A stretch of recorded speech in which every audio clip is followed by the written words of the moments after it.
Installation of the HU60-1265 requires several different utilities and some thought to the best location in the gen for its operation and care. We will cover the basics first.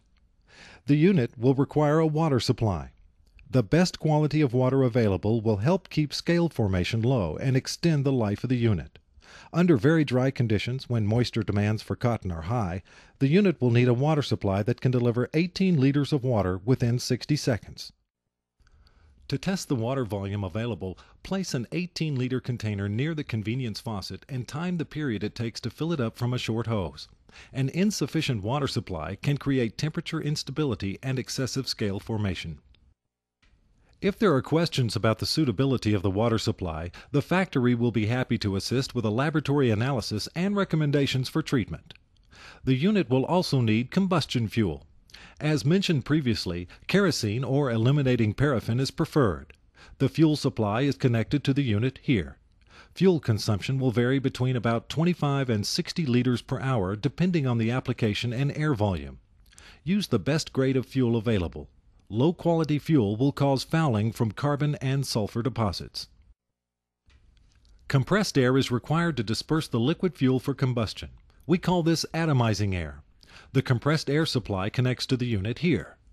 Plan on a compressed air supply to reliably and continuously deliver 6 SCFM at 100 psi or 170 liters per minute at 6.9 bar. Avoid a supply where gen personnel will attach convenience hoses during operation, as this can drain the supply and create an unnecessary shutdown. Three-phase electrical power is required by the unit to operate 3 motors.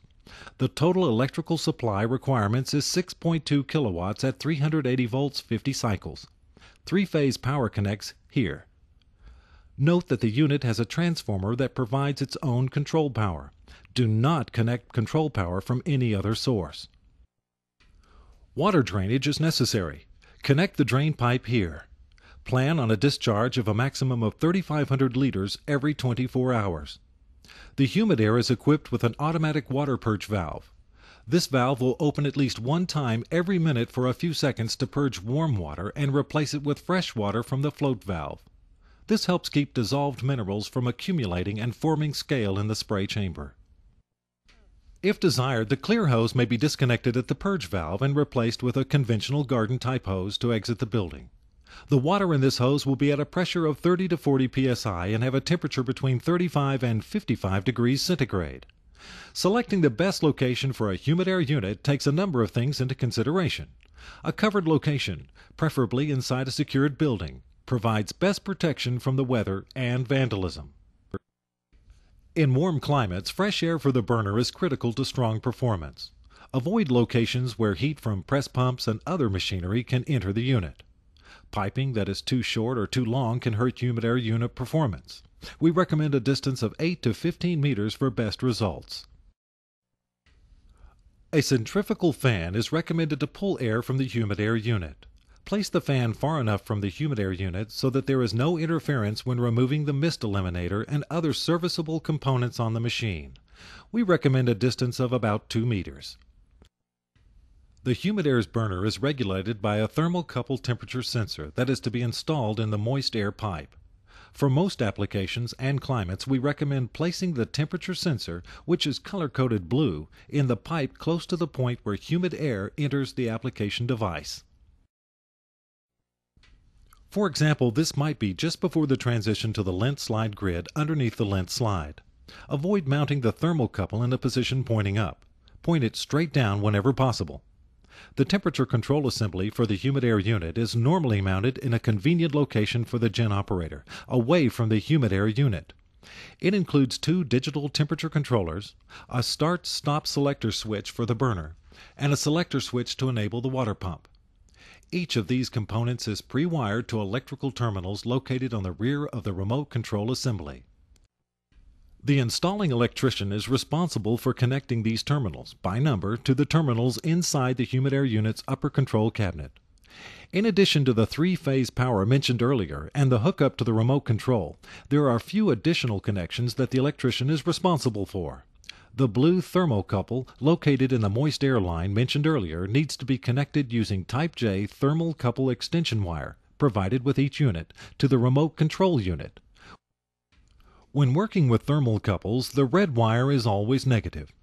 There is also a water temperature thermocouple pre-wired on the Humidaire unit that needs connection to the remote control terminals with thermocouple extension wire.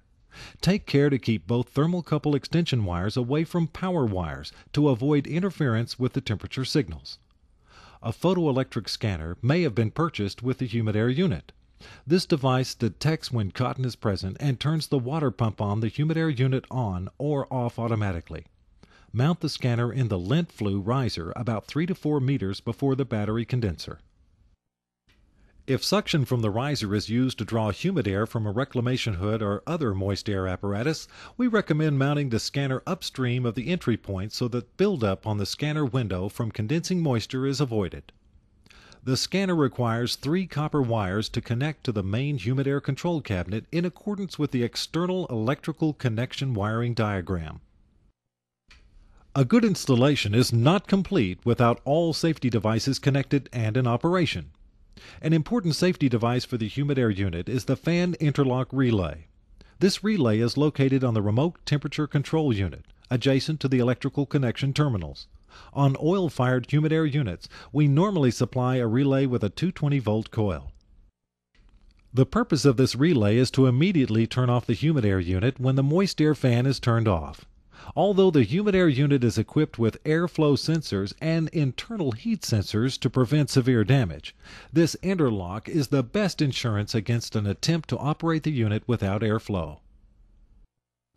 The electrician should connect the coil of the fan interlock relay to the motor control circuit for the moist air fan so that the relay is energized when the fan is turned on and de-energizes immediately when the fan is turned off. In summary, paying attention to details in the installation process will provide a unit that is easy to care for, safe for GEN personnel, and will provide the GEN with many years of profitable performance.